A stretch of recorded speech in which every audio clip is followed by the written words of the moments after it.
ಒತ್ತೊತ್ತಾರನೆ ನಮ್ಮ ಮನೇಲಿ ಮಕ್ಕೋಗಿದ್ರು ಕ್ಯಾಕರ್ ತುಪ್ಪಕ್ಕ ಅಂತ ನನಗೆ. ಟಿಫನ್ ಮಾಡ್ಕೊಂಡು ಹೋಗೋ ಮೂವಿ ನೋಡೋಕ್ಕೆ ಬಡೇತದೆ, ಹಂಗೆ ಹೋಯ್ತಿದ್ಯಲ್ಲ ಅಂತ. ನಾನು ನೋಡಬೇಕು, ನಮ್ಮ ಎಷ್ಟು ನೋಡಬೇಕು ಅಂತ ನಾನು ಎಕ್ಸೈಟ್ಮೆಂಟಲ್ಲಿ ಹೋದೆ ಅಲ್ಲಿ 9:30 ಶೋಗೆ. ಟಿಫನ್ ಮಾಡ್ದಂಗೆ ಹೋಗಿದ್ದೆ ನಾನು. ಇವಾಗ ಬಂದು ಕೂತ್ಕೊಂಡಿದ್ದೀನಿ. ಹಾನೆಸ್ಟ್ ಅಭಿಪ್ರಾಯ ಕೊಡ್ತೀನಿ ನಾನು ಈ ಮೂವಿ ಬಗ್ಗೆ. ಇದು ಯಾಕಂದರೆ ಇದು ಥ್ರೋಟ್ ಗ್ಲೋಬ್ ನೋಡುವಂಥ ಮೂವಿ ಆಗಿರೋದ್ರಿಂದ, ಸೊ ಬರೀ ಇದು ಕರ್ನಾಟಕದಲ್ಲಿ ಮಾತ್ರ ರಿಲೀಸ್ ಆಗಿಲ್ಲ, ಥ್ರೋಟ್ ಗ್ಲೋಬ್ ನೋಡೋದ್ರಿಂದ ಅಂದರೆ ಸಿಕ್ಕಾಪಟ್ಟೆ ಎಕ್ಸ್ಪೆಕ್ಟೇಷನ್ ಇತ್ತು. ನನಗಂತೂ ವಿಪರೀತವಾಗಿ ಎಕ್ಸ್ಪೆಕ್ಟೇಷನ್ ಇತ್ತು. ನಾನೇನಾದರೂ ಕ್ಲೈಮ್ಯಾಕ್ಸಲ್ಲಿ ಸಖತ್ತಾಗಿ ಏನಾದ್ರು ಬರುತ್ತಾ, ನನಗೆ KGF 2 ಕ್ಲೈಮ್ಯಾಕ್ಸ್ ನೆನಪಾಗೋಗ್ಬಿಡ್ತು. ಕ್ಲೈಮ್ಯಾಕ್ಸ್ ಬರ್ತಾ ಇದ್ದಂಗೆನೇ ಉಸಿರ ಕೊನೆಯಲು ಮಾತು ನೆನಪಿರಲಿ, ಶಿಪ್ಪು ಎಣ್ಣೆ ಹೊಡ್ಕೊಂಡು ಹೋಗೋದು. ಸೊ ಅದು ಆ ಕ್ಲೈಮ್ಯಾಕ್ಸ್ ನೆನಪಾಗೋಗ್ಬಿಡ್ತು ನನಗೆ. ಸೊ ಈ ಮೂವಿಲಿ ಏನೂ ಇಲ್ಲ ಗುರು, ಏನೂ ಇಲ್ಲ ಈ ಮೂವಿಲಿ. ಸಿಂಪಲಾಗಿ ಹೇಳ್ಬೇಕು ಅಂದರೆ ಏನೂ ಇಲ್ಲ. ಅಟ್ಯಾಕ್ ಮಾಡಿಸ್ತಾರೆ, ಗನ್ ತಗೊಂಡು ಡಗ ಡಗ ಡಗ ಡಗ ಡಗ ಡಗ ಡಗ ಡಗ. ಸ್ಟೋರಿ ಸ್ವಲ್ಪ ಸ್ಲೋ ಆಯಿತು ಅಂದರೆ ಅಟ್ಯಾಕ್ ತಗೋ ಅಟ್ಯಾಕು ತಗೋ ಡಗ ಡಗ ಡಗ ಡಗ. ಸುತ್ತಿಗೆ ಮಾಡಿರೋ ಕೆಲಸನ ಮೆಷಿನ್ ಗನ್ ಮಾಡಲಿಲ್ಲ. ಸುತ್ತಿಗೆ ಏನು ಅಂತಂದರೆ ಅರ್ಥ ಆಯ್ತು ತಾನೆ? KGF ಬಗ್ಗೆ ಮಾತಾಡ್ತಿದ್ದು ನಾನು. ಈ KGF ಚಾಪ್ಟರ್ 2ನ ತಲೆ ಇಟ್ಕೊಂಡು ಹೋಯ್ತೀರಾ ಅಂತಂದರೆ ಕಳೆದೋಗ್ಬಿಡ್ತೀರಾ, ಪಾಗಲ್ ಆಗ್ಬಿಡ್ತೀರಾ ಈ ಮೂವಿನ ನೋಡ್ತು ಅಂದರೆ. ನನ್ನ ಅಭಿಪ್ರಾಯ ಹೇಳ್ತಾ ಇದ್ದೀನಿ. ನೀವು ಹೋಗ್ಬಿಟ್ಟು ಬೇಕಾದ್ರೆ ಇಲ್ಲಿ ಥಿಯೇಟ್ರಲ್ಲಿ ಆಡಿಯನ್ಸ್ ಕೂತ್ಕೊಂಡಿರ್ತಾರಲ್ಲ, ಕಮೆಂಟ್ ಸೆಕ್ಷನಲ್ಲಿ ಹಾಕೊಂಬೋದು ಫ್ಯಾನ್ಸ್ಗಳು, ಯಶ್ ಅವರ ಫ್ಯಾನ್ಸ್ಗಳು. ನಾನು ಯಶ್ ಅವರ ಫ್ಯಾನೇ. ಅವ್ರು ಮಾಡಿರೋಂಥ ಮೂವಿಗಳಿಗೆ ಫ್ಯಾನ್ ನಾನು, ಅವ್ರು ನಡೆದು ಬಂದಿರೋಂಥ ದಾರಿಗೆ ಫ್ಯಾನ್ ನಾನು. ಹೌದು, ಯಾಕಂದರೆ ನಮ್ಮ ಯಶು ಬಿಟ್ಕೊಂಡು ಕೊಡೋದಕ್ಕಾಗೋದಿಲ್ಲ. ಮೂವಿ ನನಗಿಷ್ಟ ಆಗಿಲ್ಲ, ಆ್ಯಾವ್ರೇಜ್ ಅಂತ ಅಂದ್ಕೊಳ್ಳಿ, ಒನ್ ಟೈಮ್ ವಾಚ್ ಅಂತ ಅಂದ್ಕೊಳ್ಳಿ. ಪರ್ಸ್ನಲಾಗಿ ಹೇಳ್ತು ಅಂದರೆ ನನಗೆ ಒನ್ ಟೈಮ್ ವಾಚ್ ಅಂತ ಅನ್ನಿಸ್ತು. ಏನಕ್ಕೆ ಅಂತೆಲ್ಲ ಡೀಟೇಲಾಗಿ ಎಕ್ಸ್ಪ್ಲೈನ್ ಮಾಡ್ತೀನಿ. ಆ್ಯಂಡ್ ಸ್ವಲ್ಪ ಡೈಲಾಗ್ಗಳೆಲ್ಲ ಬರ್ಕೊಂಡ್ಬಂದಿದ್ದೀನಿ, ಏನೇನು ಡೈಲಾಗ್ಗಳಿದ್ದು ಅಂತ. ನಾನು ಸ್ಪಾಯ್ಲರ್ ಗಿಲೆಲ್ಲ ಕೊಡೋದಿಲ್ಲ, ತಲೆ ಕೆಡ್ಸ್ಕೊಂಡಿದ್ದಕ್ಕೆ ಹೋಗ್ಬಿಡಿ. ಲಾಸ್ಟಲ್ಲಿ ಒಂದು ಟ್ವಿಸ್ಟ್ ಇದೆ ಮೂವಿಲಿ. ಸೊ ಆ ಟ್ವಿಸ್ಟ್ನ ಹೋಗ್ಬಿಟ್ರಿ ಅಂತಂದರೆ ನೀವು ಮಕ ನೋಡ್ಕೊಂತೀರ, ಏನು ಗುರು ಇದು ಇಷ್ಟೊತ್ತು ಹಿಂಗೆ ನೋಡ್ಕೊಂಡು ಕೂತ್ಕೊಂಡಿದ್ದೆವು ಅಂತ. ಸೊ ಲಾಸ್ಟಲ್ಲಿ ಬಿಡಿ, ನಾನು ಸ್ಪಾಯ್ಲರ್ ಆಗೋಗ್ಬಿಡುತ್ತೆ ಏನಾದ್ರು ಹೇಳ್ತು ಅಂತಂದರೆ. ನಿಜ ಎಕ್ಸ್ಪೆಕ್ಟೇಷನ್ ಇದ್ದಿದ್ದೇ ಏನೋ, ನನಗೆ ಸಿಕ್ಕಾಪಟ್ಟೆ ಏನೇನೋ ಎಕ್ಸ್ಪೆಕ್ಟೇಷನ್ ಇತ್ತು, ಬಟ್ ಅದು ಯಾವುದೂ ಸಹ ಮೀಟ್ ಮಾಡಿಲ್ಲ. ಒಂದು ಮೀಟ್ ಮಾಡಿದ ಎಕ್ಸ್ಪೆಕ್ಟೇಷನ್ ಚೆನ್ನಾಗಿತ್ತು ಅಂದರೆ ಅದು ಮೇಕಿಂಗ್ ವಿಚಾರದಲ್ಲಿ ಬಂತು ಅಂದರೆ ಸಿಕ್ಕಾಪಟ್ಟೆ ಕೆಲಸ ಮಾಡಿದರೆ, ಸಿಕ್ಕಾಪಟ್ಟೆ ಎಫರ್ಟ್ ಹಾಕಿದರೆ ಅದು ಕಾಣಿಸ್ತಿದೆ, ಸ್ಕ್ರೀನ್ ಮೇಲೆ ಕಾಣಿಸ್ತಿದೆ, ಎಫರ್ಟ್ ಹಾಕಿರೋದು ಕಾಣಿಸ್ತಾ ಇದೆ. ಅದು ಯಶ್ ಅವರೇ ಆಗಿರಲಿ, ಎಲ್ಲರೂ ಆಗಿರಲಿ, ಆನ್ ಸ್ಕ್ರೀನ್ ಪ್ರೆಸೆನ್ಸು ಸಿಕ್ಕಾಪಟ್ಟೆ ಸಖತ್ತಾಗಿದೆ, ಸಿನಿಮಾಟೋಗ್ರಫಿ ಚೆನ್ನಾಗಿದೆ. ಬಟ್ ಸ್ಟೋರಿ ಅಂತ ಬಂದಾಗ ಕ್ಯಾರೆಕ್ಟರ್ಗಳಿಗೆ ಡೆಪ್ತೇ ಇಲ್ಲ ಗುರು. ನೀವು ಕ್ಯಾರೆಕ್ಟರ್ಗಳನ್ನ ಅರ್ಥನೇ ಮಾಡ್ಕೊಳ್ಳೋದಕ್ಕಾಗೋದಿಲ್ಲ ಅಲ್ಲಿ. ಹೌದು, ಯಶ್ ಅವರ ಕ್ಯಾರೆಕ್ಟರ್ ಅರ್ಥ ಆಗುತ್ತೆ, ರಾಯಾ ಅರ್ಥ ಆಗುತ್ತೆ ನಿಮಗೆ, ಟಿಕೆಟ್ ಅರ್ಥ ಆಗುತ್ತೆ ನಿಮಗೆ, ಆಮೇಲೆ ಕಿಯಾರಾ ಅವ್ರ ಪಾತ್ರ ಅರ್ಥ ಆಗುತ್ತೆ, ಜೊತೆಗೆ ಇನ್ನೊಬ್ರು ಹೀರೋಯಿನ್ ಇದ್ದಾರಲ್ಲ ಅವ್ರ ಪಾತ್ರನೂ ಕೂಡ ಅರ್ಥ ಆಗುತ್ತೆ. ಮಧ್ಯದಲ್ಲಿ ಎಷ್ಟೆಷ್ಟೋ ಜನ ಬಂದ್ಬಿಟ್ಟು ಹೋಗ್ತಾರೆ, ರುಕ್ಮಿಣಿ ಅವರ ಪಾತ್ರನೂ ಕೂಡ ಒಂದು ರೇಂಜಿಗೆ ಅರ್ಥ ಆಗುತ್ತೆ. ಬಟ್ ಡೆಪ್ತ್ ಇಲ್ಲ. ಸಿಂಪಲಾಗಿ ನೋಡ್ತು ಅಂದರೆ ಡೆಪ್ತ್ ಇಲ್ಲ ಅಂತ ಹೇಳ್ತೀನಿ ನಾನು. KGF ಅಲ್ಲಿ ಹಿಂಗಿಲ್ಲ ಗುರು. KGF ಬೇರೆ, ಇದೇ ಬೇರೆ, ಟಾಕ್ಸಿಕ್ಕೇ ಬೇರೆ. ಸೊ ಇವಾಗ ಸ್ವಲ್ಪ ಜನ ಕಾಮೆಂಟ್ ಸೆಕ್ಷನಲ್ಲಿ ಆಗ್ತಾರೆ, toxic fairy tales for grown ups ಥರ ಯೋಚನೆ ಮಾಡೋ ಗುರು, ನೀನು ಬ್ರಾಡಾಗಿ ಯೋಚನೆ ಮಾಡೋ ಗುರು. ನಾನು ಬ್ರಾಡಾಗಿ ಯೋಚನೆ ಮಾಡ್ಕೊಂಡು ಕೂತ್ಕೊಂಡಿದ್ದೆ ಅಲ್ಲಿ. ಏನು ಯಾರ ಜೊತೆ ನೋಡೋಕ್ಕಾಗ್ದಿರೋಂಥ ಸೀನ್ಗಳೆಲ್ಲ ಏನಿಲ್ಲ ಅಲ್ಲಿ. ನೋಡ್ಬೋದು, ಎಲ್ಲ ಕೂತ್ಕೊಂಡು ನೋಡ್ಬೋದು, ಒಂದು ಸಲ ನೋಡ್ಬೋದು, ಎಲ್ಲ ಕೂತ್ಕೊಂಡು ಫ್ಯಾಮಿಲಿ ಜೊತೆ ಒಂದು ಸಲ ಕೂತ್ಕೊಂಡು ನೋಡ್ಬೋದು. ಅಲ್ಲಿ ಫ್ಯಾಮಿಲಿ ನೋಡದೇ ಇರೋ ಥರ ಎಲ್ಲ ಅಂಥ ಸೀನ್ಗಳು, ಸುಮ್ಮನೆ ಎಲ್ಲ ಆ ಥರ ಎಲ್ಲ ನೆಗೆಟಿವ್ ಪೋರ್ಟ್ರೇ ಮಾಡಲ್ಲ ನಾನು. ಏನು ಫ್ಯಾಮಿಲಿ ಎಲ್ಲ ಕೂತ್ಕೊಂಡು ಯಾರು ನೋಡೋಕ್ಕಾಗ್ದಿರೋಂಥ ಸೀನ್ಗಳೆಲ್ಲ ಏನೂ ಇಲ್ಲ ಅಲ್ಲಿ. ಸೊ ಎಲ್ಲರಿಗೂ ಗೊತ್ತಿರೋ ಅಂಥದ್ದೇ ಅಂಥ ತೀರಾ ವಲ್ಗ್ಯಾರಿಟಿ. ನಿಮ್ಮ ವಿವೇಚನೆಗೆ ಬಿಟ್ಟಿದೆ ಅಷ್ಟೇ. ಯಶ್ ಅವ್ರು ಹೇಳೋ ಹಾಗೇನೆ ಗ್ರೋನ್ ಅಪ್ಸಿಗೆ ಮಾಡಿದ್ದೀವಿ ನಾವು, ಗ್ರೋನ್ ಅಪ್ಸ್ ಮುಗ್ಬಿಟ್ಟು ನೋಡಿ. ಸೊ ಆ ಆ್ಯಂಗಲಲ್ಲಿ ನಾನು ನೆಗೆಟಿವ್ ಆಗಂತೂ ಖಂಡಿತ ಪೋರ್ಟ್ರೇ ಮಾಡೋದಿಲ್ಲ. ಸೊ ನೋಡ್ಬೋದು, ಎಲ್ಲ ಅಡಲ್ಟ್ಸ್ಗಳು ಹೋಗ್ಬಿಟ್ಟು ನೋಡೋ ಅಂಥ ಮೂವಿನೇ ಅದು. ಬಟ್ ಹಾಕೊಂಡು ನೋಡೋದಿದೆಯಲ್ಲ ಯಶ್ ಅವರ ಮೂವಿ ಅಂತ ಅಂದರೆ, ನಾನು ಹೆಂಗೆ ಯಶ್ ಅವರ ಮೂವಿಗಳಿಗೆ ಫ್ಯಾನು ಅಂತಂದರೆ ಕಿರಾತಕ, ರಾಜಾ ಹುಲಿ, ಗೂಗ್ಲಿ, ಎಲ್ಲ mister Mrs Ramachari, KGF chapter 2. So ಎಲ್ಲ ಮೂವಿಗಳು ಬೇಜಾನ್ ಸಲ ನೋಡ್ತೀವಿ. ಹಾಕೊಂಡು ನೋಡೋ ಥರ ಇರೋ ಮೂವಿಗಳು, ಎಲ್ಲನೂ ಹಾಕೊಂಡು ನೋಡೋ ಥರ ಮೂವಿಗಳು ಯಾವುದು ಇಲ್ಲ ಗುರು. ಯಶ್ ಮೂವಿ ಒಂದೇ ತೆಗೀಗುರು ಸೈಡ್ಗೆ ಅಂತ ಅನ್ನೋ ಥರ ಇಲ್ಲ. ಇದನ್ನ ತೆಗಿ ಅನ್ನೋ ಥರ ಐತೆ ನನಗೆ ನಿಜಾಲು. ಏನಾರು ಟಿ ವಿಲಿ ಹಾಕಿದ್ರೆ ಬೇರೆದು ಹಾಕು ಗುರು ಅನ್ನೋ ಥರ ಇರುತ್ತೆ. ನನಗೆ ಹಾನೆಸ್ಟಾಗಿ ಅನಿಸಿದ್ದು ಕ್ಯಾರೆಕ್ಟರ್ಗಳಿಗೆ ಡೆಪ್ತ್ ಇಲ್ಲ. ಜೊತೆಗೆ ನಾನು ಡೀಟೇಲಾಗಿ ನಿಮಗೆ ಟೆಕ್ನಿಕಲ್ ಆಸ್ಪೆಕ್ಟಾಗೆಲ್ಲ ಎಕ್ಸ್ಪ್ಲೇನ್ ಮಾಡೋದಕ್ಕೆ ಹೋಗೋದಿಲ್ಲ. ಬಟ್ ನನಗನ್ಸಿದ್ದು ನಾನು ಹೇಳ್ತಾ ಇದ್ದೀನಿ. ಸೊ ಅಲ್ಲಿ ನಾನು ಥಿಯೇಟ್ರಲ್ಲಿ ಕೂತ್ಕೊಂಡಿದ್ದೀನಿ, ನಮ್ಮ ಥಿಯೇಟ್ರಲ್ಲಿ ಹೇಳ್ತಿದ್ದೀನಿ, ನೀವು ನಿಮ್ಮ ಥಿಯೇಟ್ರಲ್ಲಿ ಫುಲ್ಲು ಕುಣಿದು ಕೊಪ್ಪಳಿಸ್ಬಿಟ್ಟು ಪಲ್ಟಿ ಹೊಡೆದು ಎಲ್ಲ ಜಿಗಿದು ಎಲ್ಲ ಅಂದರೆ ಮೂವಿ ಎಲ್ಲ ಮುಗಿದಾದ್ಮೇಲೆ ಪಲ್ಟಿ ಗಿಲ್ಟಿ ಹೊಡೆದು ಏನೇನು ಮಾಡೋದು ನನಗೆ ಗೊತ್ತಿಲ್ಲ. ಬಟ್ ಯಾರ ಮುಖದಲ್ಲೂ ಒಂದು ನಗುನು ಕಾಣಿಸ್ತಾ ಇರಲಿಲ್ಲ. ಅಂದರೆ ಮೂವಿ ಮುಗಿದ್ಬಿಟ್ಟು ಈಜೆ ಬರ್ತಾರಲ್ಲ ಆ ಟೈಮಲ್ಲಿ ಎಲ್ಲ ಆ್ಯಪ್ ಮೋರೆ ಹಾಕೊಂಡು ಮುಂದೆ ರೀಚೆಗಡೆ ಅಷ್ಟೇ. ಸೊ ನೀವು ಕಾಮೆಂಟ್ ಸೆಕ್ಷನಲ್ಲಿ ಹಂಗಿದೆ ಹಿಂಗಿದೆ, ಅದೇ ನಿಮಗಿಷ್ಟ ಆಗ್ಬೋದು ಅಷ್ಟೇ. ನಿಮಗಿಷ್ಟ ಆದರೆ ಹೌದು, ನನಗಿಷ್ಟ ಒಂದು ರೇಂಜಿಗೆ ಕೆಲವೊಂದು ಆಸ್ಪೆಕ್ಟಲ್ಲಿ ಇಷ್ಟ ಆಯಿತು ಅಂತ ಹೇಳಿ ಅಂದ್ಕೊಳ್ಳಿ. ಎಲ್ಲ ಇಷ್ಟ ಆಗಲಿಲ್ಲ. ಮುರಿಯೋದಾದರೆ ಮಂಚ ಮುರಿಯೋಣ. ಆಮೇಲೆ ಸಿಂಹ ಮಾತಾಡ್ಬೇಕಾದ್ರೆ ನಾಯಿ ನರಿ ಕ್ರಿಮಿ ಕೀಟ್ಗಳೆಲ್ಲ ಸೈಲೆಂಟಾಗಿರಬೇಕು ಅನ್ನೋ ಥರ ಸಾಧು ಡೈಲಾಗ್ ಇದೆಯಲ್ಲ, ಸೊ ಆ ಥರ ಒಂದು ಡೈಲಾಗ್ ಇದೆ. ಆಮೇಲೆ ನಾನು ಡೈಲಾಗ್ನೆಲ್ಲ ಹೇಳ್ಬಿಟ್ಟು ಇವಾಗ ಸ್ಪಾಲರ್ ಮಾಡ್ತಾ ಇದ್ದೀನಿ ನಿಮಗೆ. ಸೊ ಹೌದು, ಒಂಥರ ಒಂದು ನನಗೆ ಇಷ್ಟವಾಗಿರೋ ಡೈಲಾಗ್ ಯಾವುದು ಗೊತ್ತಾ ಇದರಲ್ಲಿ, ರಿಟೈರ್ಮೆಂಟ್ ಅನ್ನೋ ಒಂದು ಕಾನ್ಸೆಪ್ಟ್ ಬರುತ್ತೆ. ಸೊ ರಿಟೈರ್ಮೆಂಟ್ ಅನ್ನೋ ಒಂದು ಕಾನ್ಸೆಪ್ಟಲ್ಲಿ ತಾಕತ್ತಿದ್ದವನು ಆಳ್ತಾನೆ, ಹಳ್ಳ ತೋಡ್ತಾನೆ, ಇಲ್ಲಾಂದರೆ ಹಳ್ಳ ತೋಡ್ತಾನೆ. ತಾಕತ್ತಿದ್ದವನು ಆಳ್ತಾನೆ, ಇಲ್ಲಾಂದರೆ ಹಳ್ಳ ತೋಡ್ತಾನೆ, ಹಳ್ಳಾಡ್ಸ್ಕೊಂಡು ಮನೇಲಿ ಕೂತ್ಕೊಳ್ಳಲ್ಲ ಅಂತ. ಸೊ ಈ ಡೈಲಾಗ್ ನನಗೆ ಒಂದು ಸ್ವಲ್ಪ ಪರ್ಸ್ನಲ್ ಫೇವ್ರೇಟ್, ಸ್ವಲ್ಪ ಇಷ್ಟ ಆಯಿತು ಅಂತ ಅನ್ಬೋದು. ಸೊ ಅದು ಬಿಟ್ಟು ನೋಡ್ಕೊಂಡ್ರೆ ಡ್ಯಾಡಿ ಸೋಮ್ ಆಗಿರಲಿ. ಸೊ ನನಗೆ ಲಾಸ್ಟಲ್ಲಿ ಹೆಂಗೆ ಗೊತ್ತಾ, ತಂದೆ ಮಗನ ಪಾತ್ರ ಗೊತ್ತಿರೋದು ನಿಮಗೆ, ಅದೇನು ರಾಯ ಮತ್ತು ಟಿಕೆಟ್. ತಂದೆ ಮಗನ ಪಾತ್ರದಲ್ಲಿ ಆ ಒಂದು ಸ್ನೋಫಾಲ್ ರೀಜನಲ್ಲಿ ಮಾಡಿದಂಥ ಒಂದು ಇದೇನಿದೆ ನೋಡಿ, ಎಲ್ಲೆಲ್ಗೂ ಶಿಫ್ಟ್ ಆಗುತ್ತೆ. ಒಂದು ಪರ್ಟಿಕ್ಯುಲರ್ ಇದಿಲ್ಲ ಗುರು.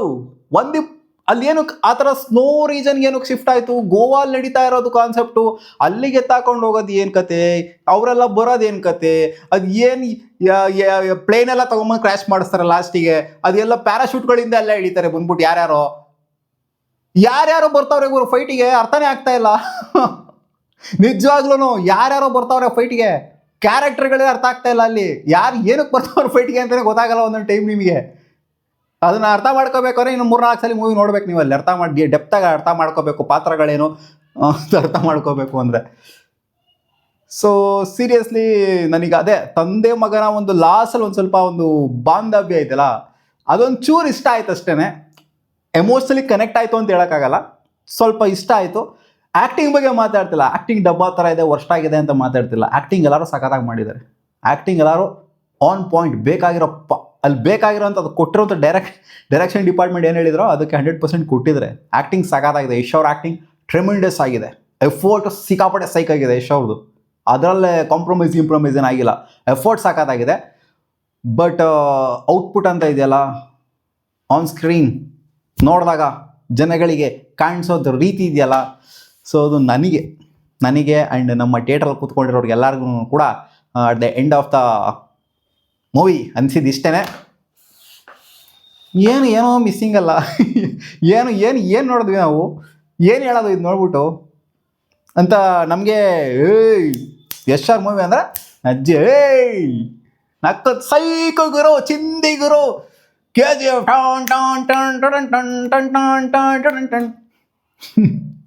ಅದೆಲ್ಲ ಏನೂ ಇಲ್ಲ ಅಮ್ಮ ಈ ಮೂವಿಯಲ್ಲಿ. ನೀವು ಜಾಸ್ತಿ ಎಕ್ಸ್ಪೆಕ್ಟೇಷನ್ ಇಟ್ಕೊಂಡು ಹೋಗ್ಬೇಡಿ. ನೀವು KGF ಎಕ್ಸ್ಪೆಕ್ಟೇಷನ್ ಇಟ್ಕೊಂಡು ಹೋದ್ರಿ ಅಂತಂದರೆ 100% ಅಲ್ಲ 1000% ಡಿಸಪಾಯಿಂಟ್ ಆಗ್ತೀರಾ. 100% ಆಗೇ ಆಗ್ತೀರಾ. ನೀವು ಎಕ್ಸ್ಪೆಕ್ಟೇಷನ್ ಇಟ್ಕೊಂಡು ಹೋಗಿ ಮೂವಿಗೆ. ಏನು ನೀವು KGF ನೋಡಿಲ್ಲ ಅಂತಂದರೆ ನಿಮ್ಗೆ ಬೆಟ್ರು. ನೀವು ಅದೇ ಮಿಸ್ಟರ್ ಆ್ಯಂಡ್ ಮಿಸಸ್ ರಾಮಾಚಾರಿ ಎಲ್ಲ ನೋಡ್ಬಿಟ್ಟು ಡೈರೆಕ್ಟಾಗಿ ಈ ಮೂವಿನ ನೋಡೋಕೆ ಹೋಗ್ತೀರಾ ಅಂತಂದರೆ, ಸೊ ಅವಾಗ ನಿಮಗೆ ಬೇರೆ ಥರ ಟ್ರೀಟ್ ಆಗ್ಬೋದು. ನೀವು KGFನ ನೋಡ್ಬಿಟ್ಟು ಈ ಮೂವಿನ ನೋಡ್ತೀರಾ ಅಂತಂದರೆ, KGF 2 ನೋಡ್ಬಿಟ್ಟು KGF ನೋಡ್ಬಿಟ್ಟು ಈ ಮೂವಿನ ನೋಡ್ತೀರಾ ಅಂತಂದರೆ ನಿಮಗೆ ಸಿಲಿ ಅಂತ ಅನಿಸುತ್ತೆ, PUBG ಗೇಮ್ ಅಂತ ಅನಿಸುತ್ತೆ. ಹಾನೆಸ್ಟ್ ಅಭಿಪ್ರಾಯ ಹೇಳಿದ್ದೀನಿ. ಒನ್ ಟೈಮ್ ವಾಚ್, ಹೋಗ್ಬಿಟ್ಟು ನೋಡಿ, ಒಂದ್ಸಲ ನೋಡಿ ಎಕ್ಸ್ಪೀರಿಯನ್ಸ್ ಮಾಡಿ. ನಾನು ಮೂವಿ ನೋಡಬೇಡಿ ಅಂತ ಯಾರಿಗೂ ಹೇಳೋದಿಲ್ಲ, ಮೂವಿ ನೋಡಲೇಬೇಕು. ನೀವು ಒನ್ ಟೈಮ್ ಎಕ್ಸ್ಪೀರಿಯನ್ಸ್ ಮಾಡಿ ಗುರು, ಹೋಗ್ಬಿಟ್ಟು ಸಖತ್ತಾಗಿದೆ. ಅಂದರೆ ಎಕ್ಸ್ಪೀರಿಯನ್ಸ್ ಮಾಡೋದಕ್ಕೆ ಚೆನ್ನಾಗಿದೆ, ವಿಜುವಲ್ ಚೆನ್ನಾಗಿದೆ, ನೋಡೋದಕ್ಕೆ ಚೆನ್ನಾಗಿದೆ, ಎಫರ್ಟ್ ಚೆನ್ನಾಗಿದೆ.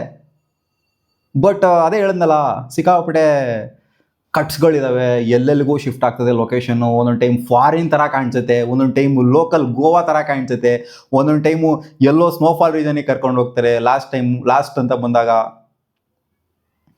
ಸೊ ಮೇಕಿಂಗ್ ಚೆನ್ನಾಗಿದೆ ಗುರು, ಬಟ್ ಸಡನ್ ಶಿಫ್ಟ್ ಏನಿದೆ. ಸೊ ಇದು ನೀವು ಹೇಳ್ಬೋದು ಇವಾಗ ಹಾಲಿವುಡಿಗೆ ಮಾಡಿರೋದು ಗುರು, ಇದು ಹಾಲಿವುಡ್ ಮೂವಿ, ಇದು ಆ ರೇಂಜಿಗಿರೋ ಮೂವಿ ಇದು ಅಂತ. ಗುರು ನಮಗೆ ಹಾಲಿವುಡ್ ರೇಂಜ್ ಆದರೂ ಅಷ್ಟೇ, ಯಾವ ರೇಂಜ್ ಆದರೂ ಅಷ್ಟೇ. ಅಲ್ಲಿ ಇಷ್ಟ ಆಗಿಲ್ಲ ಅಂದರೆ ಇಷ್ಟ ಆಗಿಲ್ಲ ಅಂತಲೇ ಹೇಳ್ತೀನಿ ಅಷ್ಟೇ. ಅಲ್ಲಿ ಸೈಕಾಗಿದೆ, ಚಿಂದಿ ಆಗಿದೆ, ಮಸ್ತಾಗಿದೆ ಅಂತ ಸುಮ್ಮನೆ ಮೂವಿ ಅಂದರೆ ಇದು ಆ ಥರ ಸುಮ್ಮನೆ ದೌಲ್ಗಳನ್ನ ಕೊಡೋಕ್ಕಾಗಲ್ಲ. ಇನ್ನು KGF ಚಾಪ್ಟರ್ 2 ಹೇಳಿ ನನ್ನ ಅಜ್ಜಿ ಇನ್ನೂ ಗೂಸ್ ಬಂಪ್ಸ್ ಬರುತ್ತೆ. KGF ಚಾಪ್ಟರ್ 2 ನೋಡ್ತಾ ಇತ್ತು ಅಂದರೆ ಮೈಯೆಲ್ಲ ಎದ್ದೋಳೋ ತಂಗೆ ರೋಮಗಳು ಎದ್ದೇಳ್ತವೆ. ಆ ಕ್ಲೈಮ್ಯಾಕ್ಸ್ ನೋಡ್ತು ಅಂತಂದರೆ, ಆ ಶಿಪ್ಪಲ್ಲಿ ಬರೋದು ನೋಡ್ತು ಅಂತಂದರೆ, ನಾನು ಕಂಪೇರ್ ಮಾಡ್ತಾ ಇದ್ದೀನಿ ಅಂತ ಅನ್ಕೊಳಕ್ಕೆ ಹೋಗ್ಬಿಡಿ. ನಿಜಾಲೋ ಅದನ್ನ ಇವಾಗ ನೋಡಿದ್ರು ಕೂಡ ಥಿಯೇಟ್ರಲ್ಸ್ ಅಲ್ಲ, ಇಲ್ಲಿ ಯಾವ್ದಾದ್ರು ಫೋನಲ್ಲಿ ನೋಡಿದ್ರು ಕೂಡ ಆ ವಿಡಿಯೋನ ಎದ್ದೋಳ್ದಾವ ಹಂಗೇನೆ.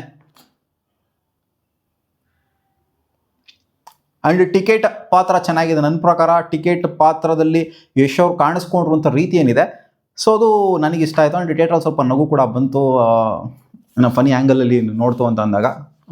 ಸಿಕ್ಕಾಪಡೆ ಎಫರ್ಟ್ ಹಾಕಿದ್ದಾರೆ, ಎಫರ್ಟ್ ಹಾಕ್ದಂಗಿಲ್ಲ ಗುರು, ನಿಜ. ಸಿಕ್ಕಾಪಡೆ ಯಶ್ ಅವರು ಸಿಕ್ಕಾಪಡೆ ಎಫರ್ಟ್ ಹಾಕಿದ್ದಾರೆ ಈ ಮೂವಿಗೋಸ್ಕರ. 4 ವರ್ಷ ತೆಗೆದುಬಿಟ್ಟಿದ್ದಾರೆ.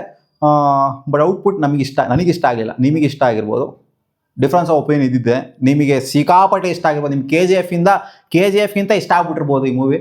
ಅದನ್ನು ನಾವು ಚೇಂಜ್ ಮಾಡೋಕ್ಕಾಗಲ್ಲ. ನನಗೆ ಇಷ್ಟ ಆಗಿಲ್ಲ ಅಷ್ಟೇ. ಬೇರೆ ಜಾಸ್ತಿ ಏನು ಹೇಳೋದಕ್ಕೆ ಹೋಗೋದಿಲ್ಲ. ಸೊ ಮೂವಿನ ನಾನು ಸ್ಪಾಯ್ಲರ್ ಕೊಡೋದಕ್ಕೆ ಹೋಗಲ್ಲ. ಯಶ್ ಅವರು ಆಲ್ರೆಡಿ ಹಾಕಿದ್ದಾರೆ, ಸ್ಪಾಯ್ಲರ್ ಗಿಲ್ಲರೆಲ್ಲ ಕೊಡೋದಕ್ಕೆ ಹೋಗ್ಬಿಡಿ. ಆ್ಯಂಡ್ ಮೂವಿದು ಕ್ಲಿಪ್ಸ್ಗಳೆಲ್ಲ ಹಾಕೋದಕ್ಕೆ ಹೋಗ್ಬಿಡಿ ಎಲ್ಲೂ ಕೂಡ ಸೋಷಿಯಲ್ ಮೀಡಿಯಾದಲ್ಲಿ ಅಂತ. ಆ್ಯಂಡ್ ಸ್ಪಾಯ್ಲರು ಕೂಡ ನಾನು ಕೊಟ್ಟಿಲ್ಲ, ಡೈಲಾಗ್ಸ್ನು ಕೂಡ ನಾನು ಜಾಸ್ತಿ ಹೇಳಿಲ್ಲ, 1-2 ಡೈಲಾಗ್ ಹೇಳ್ದೆ ಅಷ್ಟೇ. ಹೋಗ್ಬಿಟ್ಟು ಎಕ್ಸ್ಪೀರಿಯನ್ಸ್ ಮಾಡಿದ್ರು ಒಂದು ಟೈಮ್ ನೋಡಿ ಗೊತ್ತಾಗುತ್ತೆ ನಿಮಗೆ ಹೆಂಗಿದೆ ಅಂತ. ಜಾಸ್ತಿ ಏನು ಹೇಳೋದಕ್ಕೆ ಇಷ್ಟಪಡಲ್ಲ. ಸೊ ಕಾಮೆಂಟ್ ಸೆಕ್ಷನಲ್ಲಿ ಹಾಕಿ. ಆ್ಯಂಡ್ ಕಲೆಕ್ಷನ್ ವಿಚಾರಕ್ಕೆ ಬಂತು ಅಂದರೆ ನಾವೇನೋ ಎಕ್ಸ್ಪೆಕ್ಟೇಷನ್ ಇಟ್ಕೊಂಡಿದ್ವಿ, ಹಂಗಾಗುತ್ತೆ ಹಿಂಗಾಗುತ್ತೆ ಅದು ಇದು ಅಂತೆಲ್ಲ. ಕಷ್ಟ ಇದೆ ನಿಜವಾಗ್ಲೂ. ಹಾನೆಸ್ಟಾಗೆ ಬರೀ ನಾನು ಮಾತ್ರ ಅಲ್ಲ ಗುರು, ಥಿಯೇಟ್ರಿಕಲ್ ಎಕ್ಸ್ಪೀರಿಯನ್ಸ್ ಹೇಳ್ತಾ ಇದ್ದೀನಿ ನಾನು. ಥಿಯೇಟ್ರಲ್ಲಿ ಹೆಂಗಿತ್ತು ಗೊತ್ತಾ, ಎಲ್ಲ ಈಚೆ ಬರಬೇಕಾದ್ರೆ ಮುಖ ಎಲ್ಲಾರ್ದು ನಾನು ನೋಡಿದೆ, ವಿಡಿಯೋ ಮಾಡ್ಕೊಂಡಿದ್ದೀನಿ, ಬೇಕಾದ್ರೆ ಹಾಕ್ತೀನಿ ನೋಡಿ ಇಲ್ಲಿ. ಅಂದರೆ ಬಿಡಿ ಹೋಗಲಿ, ಅದೆಲ್ಲ ಹಾಕಕ್ಕೆ ಹೋಗೋದಿಲ್ಲ, ಸುಮ್ಮನೆ ಸೈಕಾಗುತ್ತೆ. ಅದೆಲ್ಲ ನೆಗೆಟಿವ್ ಆಗಿ ಪೋಟ್ರೆ ಆಗುತ್ತೆ ಜಾಸ್ತಿ. ಇವಾಗ ಇದೇನು ಪಾಸಿಟಿವ್ ಆಗಿ ಪೋಟ್ರೆ ಆಯ್ತಾ ಅಂತ ಹೇಳ್ತೀರಾ. ಸೊ ಓಕೆ, ಹೋಗ್ಬಿಟ್ಟು ಒಂದು ಸಲ ನೋಡಿ ಗುರು. ಆಮೇಲೆ ನೀವೇ ಕಾಮೆಂಟ್ ಸೆಕ್ಷನಲ್ಲಿ ಬಂದ್ಬಿಟ್ಟು ಹೇಳಿ. ಆಮೇಲೆ ಹರಾಕೊಳ್ಳೋರೆಲ್ಲ ಹರಾಕೊಳ್ಳಿ ಕಾಮೆಂಟ್ ಸೆಕ್ಷನಲ್ಲಿ. ನನಗೆ ಇಷ್ಟ ಆಗಲಿಲ್ಲ. ಯಶ್ ಅವರ ಕ್ಯಾಲಿಬರ್ಗೆ, ಅವ್ರಿಗಿದ್ದಂಥ ಸ್ಟ್ಯಾಂಡರ್ಡ್ಸ್ಗೆ, ಅವ್ರಿಗಿದ್ದಂಥ ಲೆವೆಲ್ಗೆ ನನಗೇನಿಸ್ತು ಗೊತ್ತಾ ಮಗ, ಈ ಗನ್ನ ಬಿಟ್ಬಿಡು ಗುರು ನೀನು. ಯಶಪ್ಪ ನಾನು ದೇವರು, ನೀನು ಬಿಟ್ಬಿಡು ಗುರು ಗನ್ನ. ಈ ಮೂವಿಲಿ ಗನ್ನೇ ತಗರ್ಬೇಡ ಗುರು ಅಂತ ಅನ್ಸ್ಬಿಡ್ತು ಒಂದು ಪಾಯಿಂಟಲ್ಲಿ. ಅಷ್ಟು ಇರಿಟೇಟ್ ಆಗೋಗ್ಬಿಡ್ತು ಆ ಗನ್ನು. ಏನು ಎಲ್ಲರಿಗೂ ಸಿಕ್ತೆ ಡಗ ಡಗ ಡಗ ಡಗ ಡಗ ಡಗ ಡಗ ಡಗ ಡಗ, ಏನು ಡಗ ಡಗ ಡಗ ಡಗ, ಏನು ಡಗ ಡಗ ಡಗ, ಗನ್ ತರಬೇಡ್ರಿ ಗುರು, ಗನ್ ತರಬೇಡ್ರಿ ಗುರು ಅಂತ ಅನ್ಸ್ಬಿಡ್ತು ನನಗಲ್ಲಿ. ಬಿಡಿ ಹೋಗಲಿ. ನೀವು ನಿಮ್ಮ ಆನೆಸ್ಟ್ ಅಭಿಪ್ರಾಯನ ಕಾಮೆಂಟ್ ಸೆಕ್ಷನಲ್ಲಿ ಹಾಕಿ. ಆ್ಯಂಡ್ ಆಬ್ವಿಯಸ್ಲಿ ನಿಮ್ಮದು ಅಭಿಪ್ರಾಯನೇ, ನಂದು ಅಭಿಪ್ರಾಯನೇ ಹಾಕಿ ನೋಡೋಣ. ಒಡಲಿ ಚೆನ್ನಾಗಿದ್ದೇನು ಅಂತಂದರೆ ಟಿಕೆಟ್ ವಿಚಾರ, ಆಮೇಲೆ ರಾಯ ಹಾಕಿರುವಂಥ ಎಫರ್ಟ್ ವಿಚಾರ, ಎಲ್ಲರೂ ಹಾಕಿರುವಂಥ ಎಫರ್ಟ್ ವಿಚಾರದಲ್ಲಿ ನನಗೆ ಅಂದರೆ ಆ್ಯಕ್ಟರ್ಸ್ಗಳು ಹಾಕಿರುವಂಥ ಎಫರ್ಟ್ ವಿಚಾರದಲ್ಲಿ ನನಗೆ ಯಾವುದೇ ಕಾಂಪ್ರಮೈಸ್ ಮಾಡಿದ್ದಾರೆ ಅಂತ ಅನ್ನಿಸ್ತಾ ಇಲ್ಲ. ಬಟ್ ಡೆಪ್ತ್ ಇಲ್ಲ, ಒಂದು ಕಟ್ಟು ಕ್ಯಾರೆಕ್ಟರ್ಲಿ ಡೆಪ್ತ್ ಇಲ್ಲ. ಆಮೇಲೆ ಎಲ್ಲೆಲ್ಲೋ ಟ್ರಾನ್ಸಿಷನ್ಗಳು ಎಲ್ಲೆಲ್ಲೋ ಹೋಗ್ತವೆ ಸ್ಟೋರಿ. ಆಮೇಲೆ ಏನಾದ್ರು ಸ್ಲೋ ಆಯಿತು ಅಂದರೆ ಡಗ ಡಗ ಡಗ ತಿರ್ಗಾ ಅಲ್ಲಿ ಅಟ್ಯಾಕ್ ಮಾಡಿಸೋದು, ಡಗ ಡಗ ಅನ್ಸೋದು, ಏನಿದು? ಹೋಗಿ ನೋಡಿ, ಜಾಸ್ತಿ ಬೇಡ. ಸಿಗೋಣ ಮುಂದಿನ ನೋಡಿದ್ವಿ.